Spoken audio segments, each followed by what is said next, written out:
이 시간 함께 읽으실 하나님 말씀은 로마서 8장 14절 말씀 봉독해 드리겠습니다. 무릇 하나님의 영으로 인도함을 받는 사람은 곧 하나님의 아들이라. 아멘.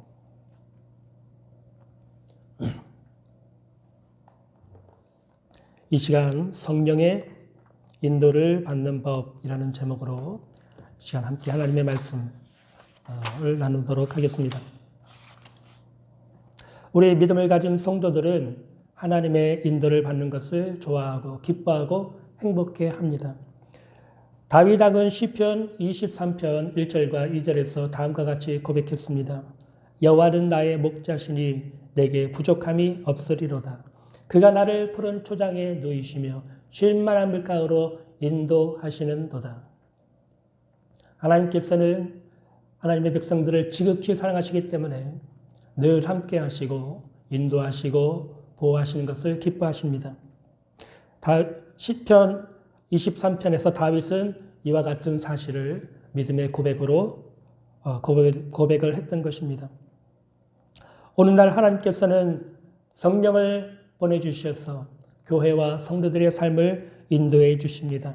그러나 많은 사람들이 성령의 인도를 받는 방법을 잘 모르기 때문에 인생을 헤매고 방황하고 좌절하고 절망에 빠져 있을 때가 많습니다. 왜냐하면 성령께서 우리를 인도하시는 방법은 한 가지 방법이 아니라 다양한 여러 가지 많은 방법으로 인도하시기 때문에 우리 믿는 성도들은 그 방법을 잘 알고 믿고 따름으로 항상 하나님의 인도를 받고 성령의 인도를 받아야 참으로 복되고 행복한 신앙생활을 할 수 있는 것입니다. 하나님께서 성령님을 통해서 우리를 인도하시는 특별한 방법이 있습니다. 첫째로 꿈으로 우리의 삶을 인도하십니다. 성경에 보면 하나님께서 성자 예수님이 탄생하시는 그 사건에서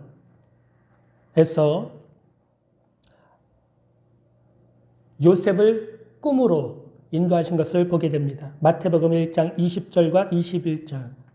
이 일을 생각할 때에 주의 사자가 현몽하여 이르되 다윗의 자손 요셉아 내 아내 마리아 데려오기를 무서워하지 말라.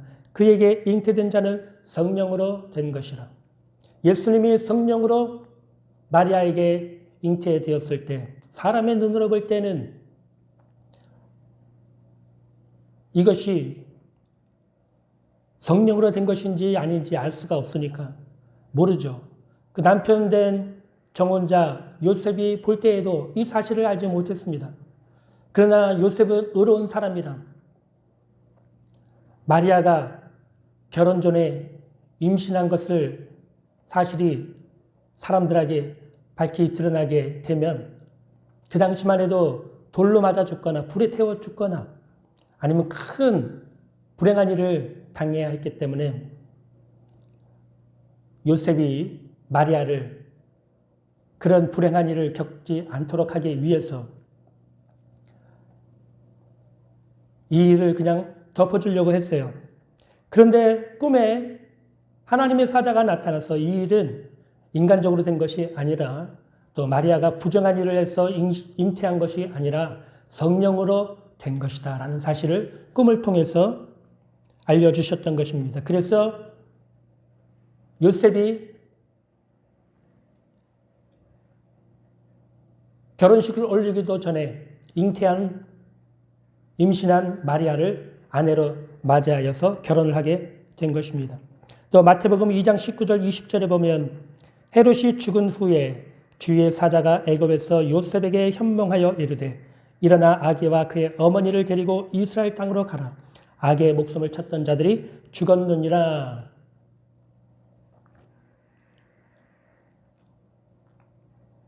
죄송합니다. 마태복음 2장 13절입니다.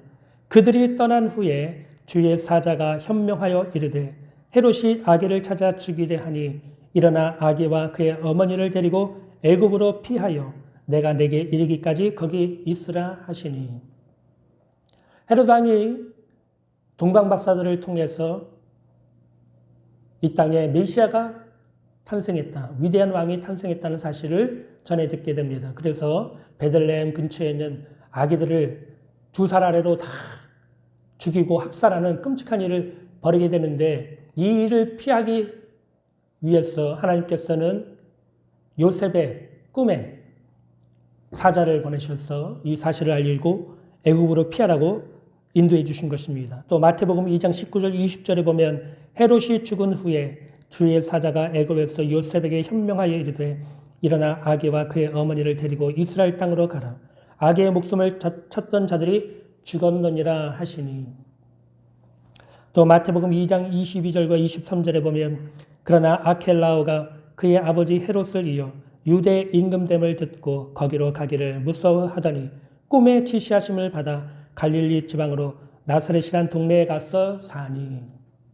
이처럼 하나님의 아들 예수님께서 이 땅에 탄생하시고 또 이 땅에서 어렵고 힘든 여러 가지 일을 만나게 됐을 때 하나님께서는 꿈에 요셉의 꿈에 사자, 하나님의 사자를 보내셔서 그 꿈으로 예수님과 그의 부모 되신 요셉과 마리아의 삶을 인도해 주신 것을 보게 됩니다. 이처럼 하나님께서 우리에게 꿈으로 인도해 주실 때가 있어요. 우리는 그것을 신령한 꿈, 영적인 꿈이라고 하죠. 이런 꿈에는 천사가 나타나거나 예수님이 나타나셔서 우리에게 말씀해 주시고 인도해 주시는 경우가 많습니다. 그러나 대부분 우리들이 잠을 자다가 꾸는 꿈은 보통 개꿈이라고 합니다. 이것은 하나님이 주신 꿈이 아니에요. 그러나 하나님이 주신 꿈은 그 꿈에 예수님이 나타나든지 천사가 나타나서 우리에게 우리의 삶의 방향이나 우리가 해야 할 일들, 우리가 결정해야 할 일들에 대해서 말씀을 해주는 것을 보게 됩니다. 제가 올 봄인가요? 올 여름에 인천에 있는 다니엘 기도원 원장님으로부터 인천에 목회지가 있는데 혹시 목사님 올 생각이 있느냐 고 하는 그런 소개를 받게 되었습니다. 제가 소개받은 그 교회는 연세가 있으신 목사님과 사모님이 계시고 또 7명 정도의 성도들이 있다고 그래요. 근데 목사님이 목회를 하시다가 병이 드셔서 더 이상 목회를 할 수 없는 지경에 이르게 된 교회였습니다. 젊은 목사님이 오셔서 목회를 하시면 좋을 것 같다 생각이 들어서 그런 다니엘 기도원 원장님의 소개로 중간에 소개를 저를 해 주셔서 제가 그 교회로 갔으면 좋겠다라고 하는 그런 연락이 왔습니다. 그래서 제가 기도해 보겠다고 그랬어요. 그리고 제가 기도를 시작했습니다. 하나님, 제가 그 교회를 가야 됩니까? 어떻게 해야 됩니까? 제가 알지 못하오니 주님 꿈으로라도 저에게 응답해 주시옵소서. 그리고 저희 어머니에게도 이 사실을 말씀을 드렸어요.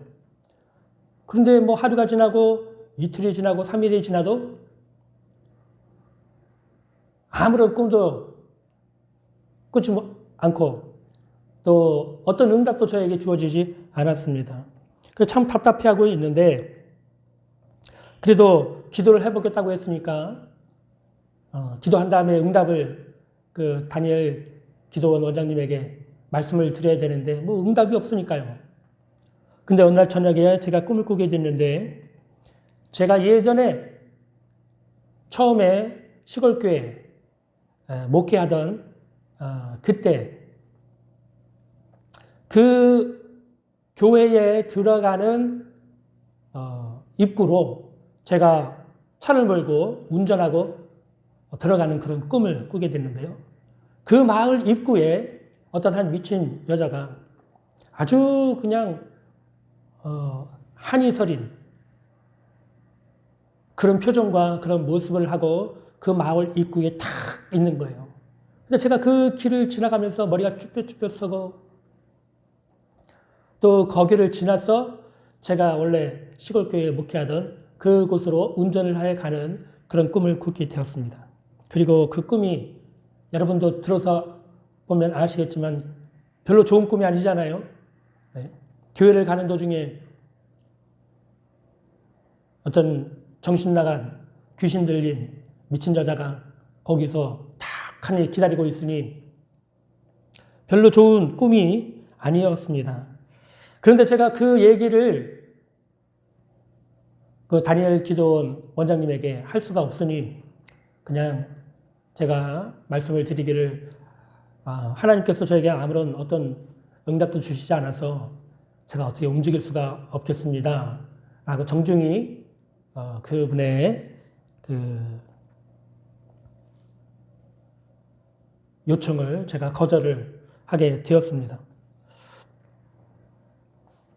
이처럼 우리가 어떤 일을 결정하거나 어떤 일을 해야 할 때 하나님께서 우리가 하나님 앞에 간절하게 기도하게 되면 하나님께서 꿈으로 우리들의 삶을 인도해 주시는 것을 보게 됩니다. 그러므로 여러분이 어떤 어려운 문제를 만나거나 또 기도의 제목이 있을 때 간절하게 하나님 앞에 간구하고 기도하게 되면 꿈으로 하나님께서 우리의 삶을 인도해 주시는 것입니다. 또 두 번째로 하나님께서는 환상을 통해서 우리의 삶을 인도해 주십니다. 사도행전 16장 9절에서 10절 말씀에 보면 밤에 환상이 바울에게 보이니 마게도냐 사람 하나가 서서 그에게 청하여 이르되 마게도냐로 건너와서 우리를 도우라 하거늘 바울이 그 환상을 보았을 때 우리가 곧 마게도냐로 떠나가기를 힘쓰니 이는 하나님이 저 사람들에게 복음을 전하라고 우리를 부르신 줄로 인정함이로라. 사도 바울이 2차 선교 여행을 시작할 때 아시아 지역에서 두루 다니면서 복음을 전하고 싶어하는 간절한 마음과 소원이 있었어요. 근데 복음을 전하기 위해서 소아시아 북쪽으로 가서 복음을 전하는데 하나님께서 복음을 전하지 못하도록 그 길을 다 막아놓으시는 거예요. 그래서 하는 수 없이 소아시아 남쪽으로 내려와서 복음을 전하려고 하는데도 하나님께서 복음을 전하지 못하도록 다 길을 막아놓으신 거예요. 그러니 사도 바울이 답답해서 간절하게 하나님 앞에 기도할 때 밤중에 환상이 나타났어. 마게도냐 한 사람이 나타나서 건너와서 우리를 도우라. 이런 환상을 보게 됩니다. 그래서 바울과 함께 있었던 사람들에게 이 환상에 대한 이야기를 전하니까 다 같이 이구동성으로 하는 말이 하나님께서 우리를 마게도냐로 건너가서 복음을 전하라고 우리를 부르고 계시다. 우리가 건너가자 하고 이렇게 결정을 하게 돼서 사도 바울과 함께 있었던 또 동행들이 배를 타고 마게도냐, 유럽의 첫 성인 빌립보 성에 가서 복음을 전하게 되는 사건이 일어나게 되는 것입니다. 이처럼 하나님께서는 환상을 통해서 우리의 삶을 인도해 주시기도 하십니다. 제가 처음에 제천지방에서 시골교회에 가서 목회를 할 때 성도가 몇 명 없었어요. 그래서 3명, 4명, 5명 되는 할머니를 모시고 예배를 드리고 있었는데 제가 방언 기도를 좀 해야겠다 생각을 해서 하루에 3시간씩 정해놓고 오후에 3시간씩 방언 기도를 작정 기도를 하고 한 적이 있었습니다. 그때 방언 기도를 하고 목회를 했는데 아무런 변화가 없어요. 그냥 방언 기도만 한 것입니다. 방언 기도를 하고 있는 한참 그렇게 방언 기도를 하고 있을 때 어느 날 이제 날이 저물어서 이제 여름에서 가을로 넘어가는 그런 시기였는데 그때 해가 질 무렵에 밖에 나가면 시골에서 날씨가 선선하고 바람도 시원한 바람이 불고 또 시골 풍경이 참 아름답습니다. 그 풍경을 보면서 제가 교회 앞에 있는 뜰에 서 있었는데 갑자기 제 왼쪽 저 위에 하늘 위에서 우르릉 쾅쾅 우르릉 쾅쾅 하는 큰 소리가 나는 거예요. 그래서 제가 생각하기를 무슨 큰 공사를 하나 하고 제 왼쪽에 있는 소리 나는 쪽으로, 하늘 쪽으로 보니까 갑자기 시꺼먼 연기가 나는 어떤 비행 물체 같은 것이 서쪽 제 왼쪽에 있는 저 높은 하늘에서 떠서 소리를 내면서 비행기처럼 저 밑에 마을까지 이렇게 내려가는 거예요. 제가 너무 깜짝 놀래가지고 비행기가 혹시 고장이 나서 추락을 하는 모습을 본 게 아닌가 생각을 해가지고는 급히 그 아래 마을에 저랑 같이 그때 교제하고 교류를 나누고 있었던 그 기도원 목사님 한 분에게 전화를 해가지고 원장 목사님 혹시 그 마을에 비행기 하나 떨어지지 않았습니까? 제가 급히 전화를 드렸어요. 그랬더니 그 기도원 원장님이 아니요, 우리 마을에는 뭐 비행기 떨어지지도 않고 아주 고요하고 잔잔합니다. 그래요? 제가 비행기 떨어지는 것을 분명히 봤는데요. 그런 일이 전혀 없다는 거예요. 제가 환상을 본 것입니다.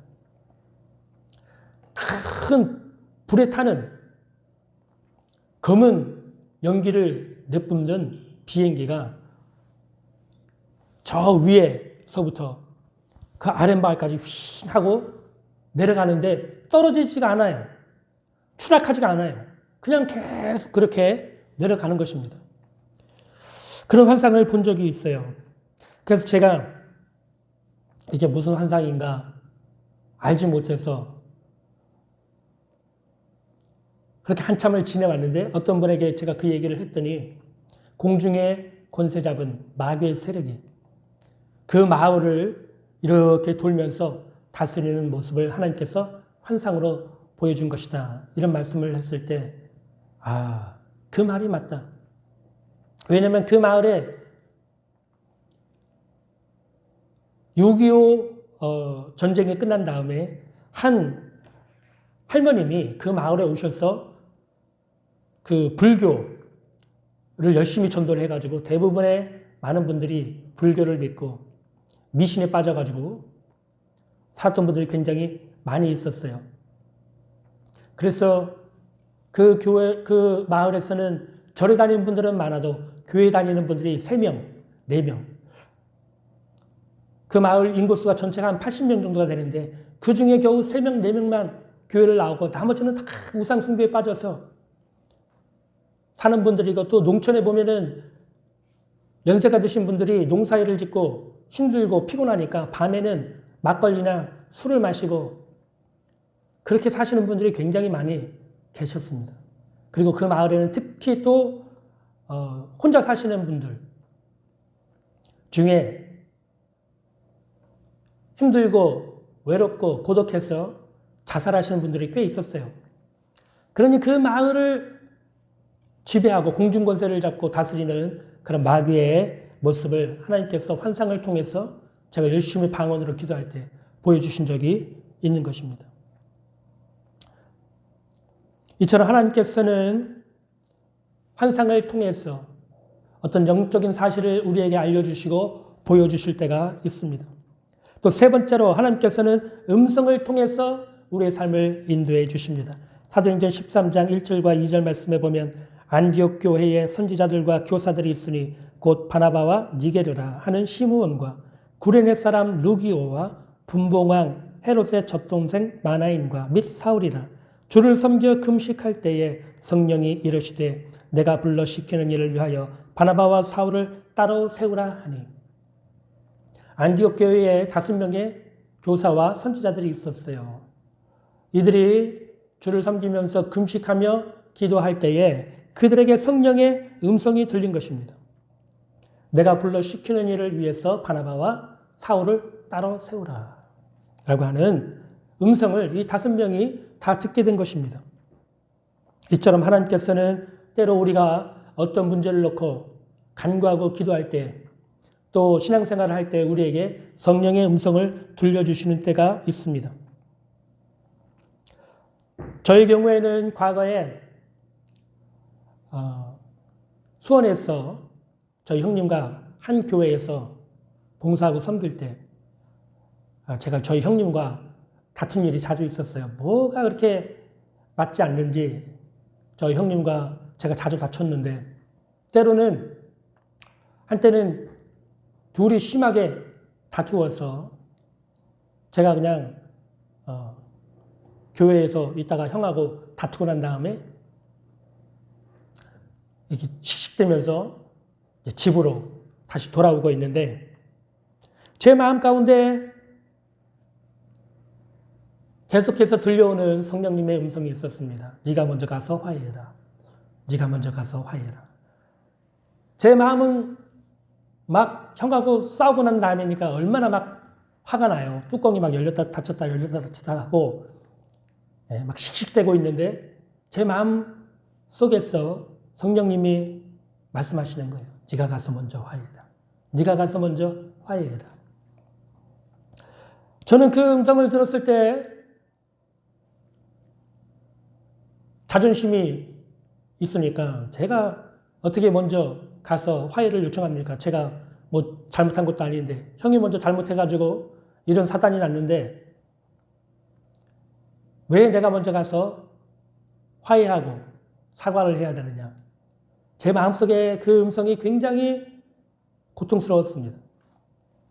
근데 별 수 있나요? 그 음성이 가시지 않는 거예요. 네가 먼저 가서 화해해라. 네가 먼저 가서 화해해라. 너무나 괴로운 말씀이었지만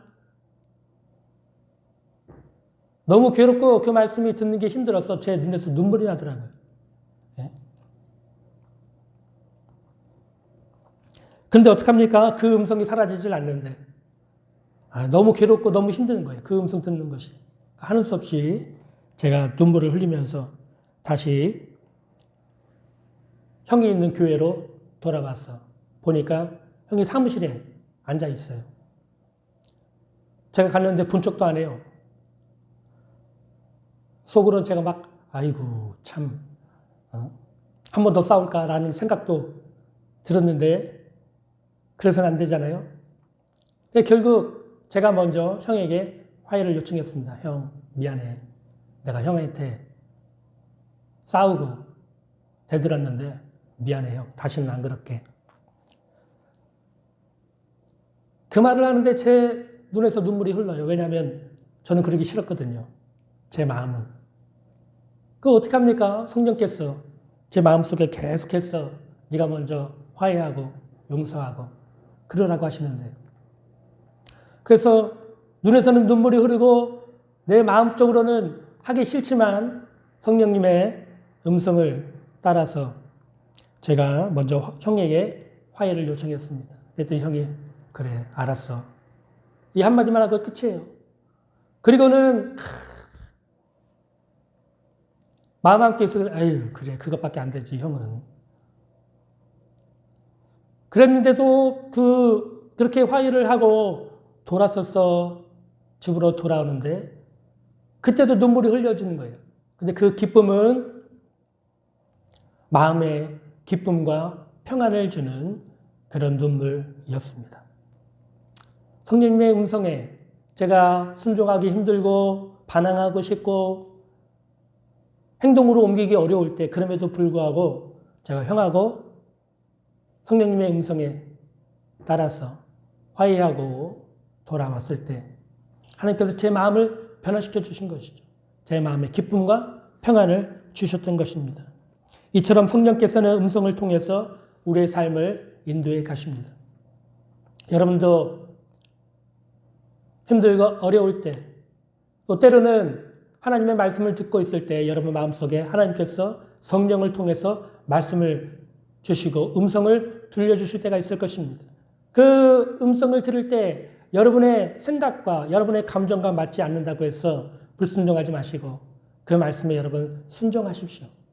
성령님의 음성이 여러분 속에 들려질 때 그 음성을 잘 듣고 순종을 하시면 하나님께서 여러분의 삶을 축복해 주시고 또 복된 삶으로 인도해 주실 줄로 믿습니다. 네 번째는 하나님께서는 우리 마음에 지시하시는 또 생각을 통해서 인도를 하시기도 합니다. 누가복음 2장 25절에 보면 예루살렘에 시므온이라 하는 사람이 있으니 이 사람은 의롭고 경건하여 이스라엘의 위로를 기다리는 자라. 성령이 그 위에 계시더라. 그가 주의 그리스도를 보기 전에는 죽지 아니하리라 하는 성령의 지시를 받았더니. 하나님께서는 우리 마음속에 어떤 일을 생각나게 하시고 지시하시는 때가 있습니다. 제가 몇 년 전이죠. 교회에서 수요예배, 저녁예배를 준비하고 말씀을 준비하고 있을 때였습니다.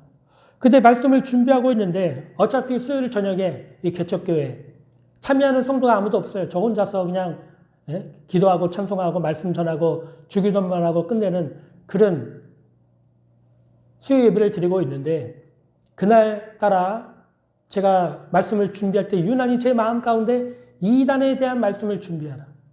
이단의 말씀에 대한 말씀을 준비하라고 하는 강한 마음에 감동이 왔어요. 그래서 어차피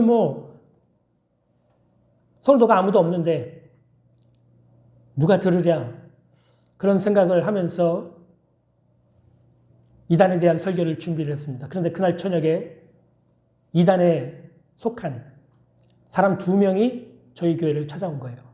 그리고 수요 예배를 함께 드리게 되었습니다. 그리고 예배를 드리게 되는데 제가 이단에 대한 말씀을 전하게 된 거예요. 그것도 그 사람들이 속해 있는 이단에 관한 메시지가 그렇게 그날 저녁에 준비가 돼서 전해지게 됐는데 그 사람들을 알고 보니까 피복음 선교회에 속한 사람들이에요. 이 이단에 속한 사람들은 어느 날 그 부흥에 인도하시는 목사님이 한 분이 오셨는데 그분이 부흥회를 인도하다가 환상을 봤는데 자기가 하나님 자리에 앉아있는 환상을 보게 된 거예요. 그리고는 성도들에게 내가 하나님 자리에 환상을 보니까 하나님 자리에 내가 앉아 있었다. 하나님의 영이 나에게 임하셨다. 내가 하나님이다. 이렇게 잘못된 이단에 빠지는 그런 목사님이 부흥회 강사님이 오셨는데 거기에 있었던 사람들이 피복음 선교에 속했던 사람들인데 그 강사 목사님에게 미혹이 되어서 그분을 하나님처럼 믿고 섬기는 그런 이단에 빠지게 된 것입니다. 제가 그 피복음에 관한 이야기, 이단에 관한 이야기와 또 성경에서 이단에 빠진 사람들이 천사의 지시를 받든지 또 천사의 계시를 받아서 사람들을 미혹하게 되고 미혹에 빠지게 되는 그런 이단에 대한 말씀을 그날 저녁에 제가 전하게 된 거예요. 그 앉아있는 사람들이 자기가 누군지 알려주지도 않았는데 그날 저녁에 제가 그 사람들의 정체에 대해서 설교 말씀을 전하는 걸 보고 앞에 앉아있던 사람은 눈이 동그래지고 뒤에 있는 사람은 아예 저를 쳐다도 보지 않고 땅바닥만 쳐다보고 있더라고요. 그리고 예배를 다 끝나고 나서 제가 그분들하고 인사를 하려고 하는데 도망치듯이 예배가 끝나자마자 나가는데 한 사람은 그래도 점잖고 또 한 사람은 그래도 분이 났는지 나가면서 당신이나 목회를 똑바로 하라고 당신이나 목회를 똑바로 하라고 이 조그만 개척교회에서 당신이나 목회를 똑바로 하라고 소리를 치면서 나가는 것을 보게 됐습니다. 제가 그 사람들이 이단이 올 줄 제가 어떻게 알았겠습니까? 제 마음속에 하나님께서 어떤 지시를 하시는 거예요. 어떤 생각을 심어주시는 겁니다.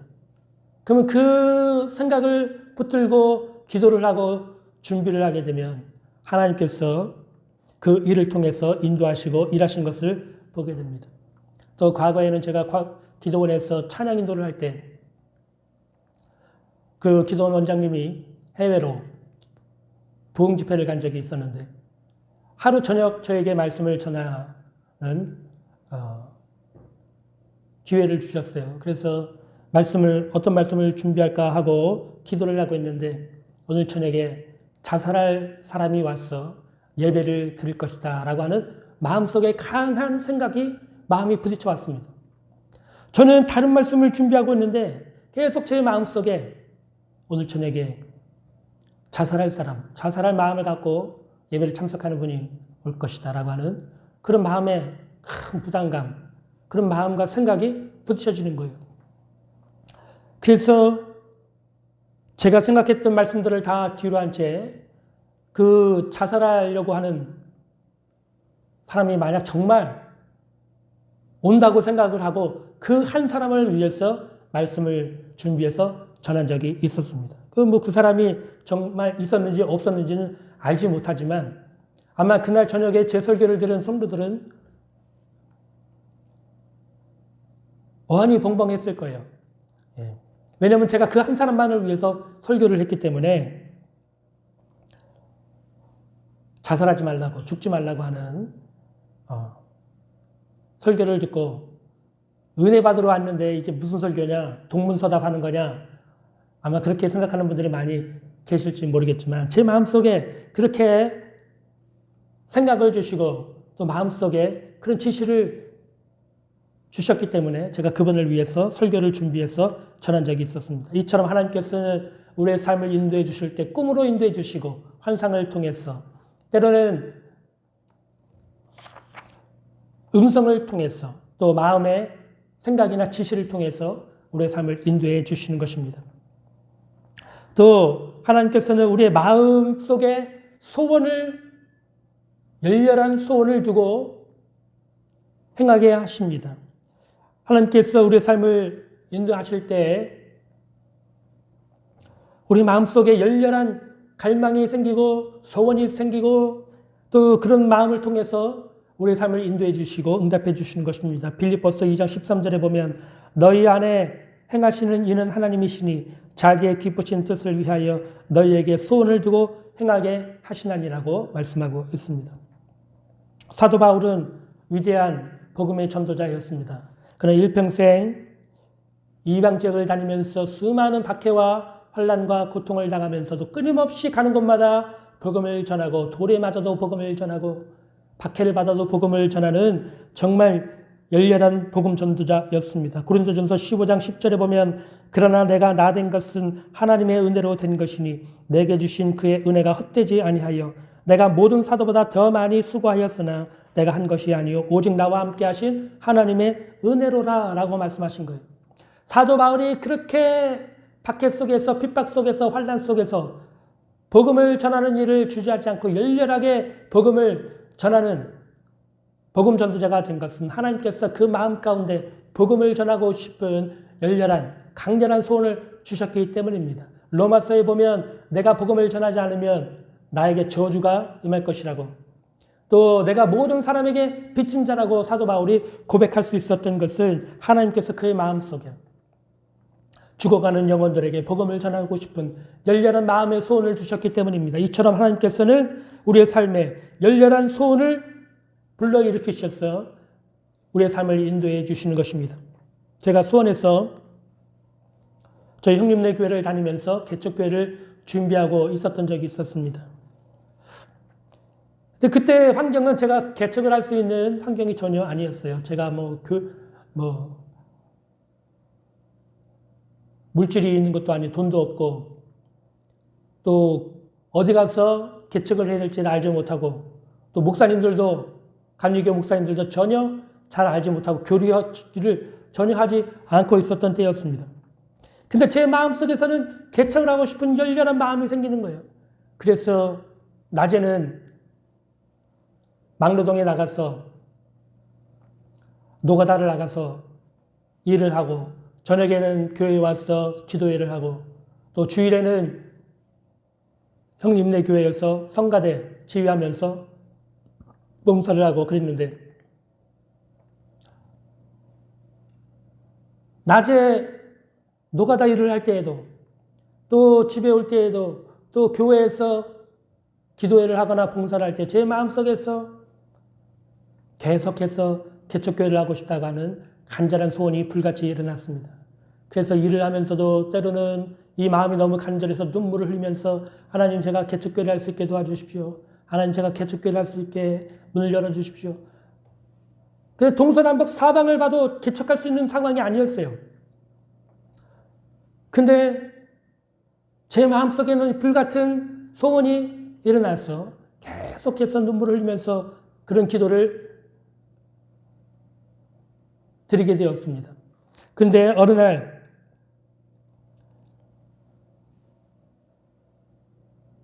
서울에 있는 선배 목사님 한 분이 갑자기 저에게 전화를 하셔서 김대영 목사 요즘에 뭐해? 그래서 수원에서 있으면서 제가 개척교회 준비하고 있다고. 개척교회 뭐 어떻게 정한 데 있어? 아니 지금 없는데 지금 그냥 기도만 하고 준비만 하고 있다고 그렇게 말씀을 드렸더니 지금 서울에 목회 자리가 하나가 생겼는데 성도는 아무도 없어. 근데 그래도 목회하러 서울에 올 테야? 그 말을 들었는데 그게 꼭 제 마음에 열렬한 기도의 응답같이 생각이 꼭 들어맞은 것입니다. 그래서 제가 뭐 성도가 없어도 교회만 있다면 제가 가겠습니다 하고 서울에 와서 그 선배님을 만나고 선배님이 소개해 준 그 목회 자리에 가서 보니까 뭐 성도는 아무도 없어요. 2층 교회인데 전임자는 목회를 하다가 아이들이 병을 앓게 됐는데 불치병을 앓은 자녀도 있고 또 병든 자녀도 있고 그래서 사역하기가 너무 힘들어서 목회를 그만두고 대전에 내려가기로 했는데 그 자리를 어떻게 할까 고민하다가 저희 선배님한테 목사님한테 얘기를 했는데 그 선배님이 제 생각이 나서 저에게 전화를 한 것인 겁니다. 그래서 제가 오겠다고 해서 제가 수원에서 개척 준비를 하다가 서울에 와서 목회를 시작하게 되었어요. 그때가 2014년인가 그렇습니다. 벌써 거의 10년이 지금 지나갔는데요. 이처럼 하나님께서는 우리의 마음에 열렬한 마음의 소원을 두고 행하시는 것입니다. 하나님께서 주신 마음의 소원은 성경적입니다. 또 우리 마음에 평안과 기쁨을 줍니다. 그 일을 놓고 우리가 간절하게 기도하고 매달리면 하나님께서 우리 마음 가운데 평안도 주시고 기쁨도 주셔요. 그러나 마귀가 주는 소원이 있습니다. 마귀가 주는 소원은 성경적이지 않습니다. 우리 인간의 욕심과 욕망과 탐욕, 그걸 자극시키는 소원입니다. 또 우리 마음속에 불안과 두려움을 주는 그런 소원인 거예요. 그래서 우리는 이것이 하나님이 나에게 주신 소원인지 마귀가 주는 소원인지 분별할 수 있는 분별력을 가지고 하나님 앞에 간절하게 우리가 열렬한 소망을 가지고 기도해야 하는 것입니다. 예레미야 29장 11절 말씀에 보면 여호와의 말씀이니라 너희를 향한 나의 생각을 내가 아나니 평안이요 재앙이 아니니라 너희에게 미래와 희망을 주는 것이니라. 이처럼 하나님이 우리에게 주시는 생각, 하나님이 우리에게 주시는 마음은 평안과 기쁨을 주시는 것이고 우리 장래에 소망을 주시려는 여러분 복된 소망이요 복된 생각과 마음을 주시는 것입니다. 이처럼 하나님께서는 우리 민중 성도들 지극히 사랑하시기 때문에 때로는 꿈으로 환상으로 음성으로 또 마음의 생각으로 우리의 삶을 인도해 주십니다. 여러분이 힘들고 어려운 문제를 만났을 때 간절하게 하나님 앞에 기도하면 하나님이 이러한 방법을 통해서 여러분의 삶을 인도해 주시고 줄만한 물가로 또 복된 삶으로 여러분을 인도해 주시는 놀라운 은혜와 체험과 간증이 있는 여러분들 되시기를 주님의 이름으로 축복합니다. 기도하겠습니다.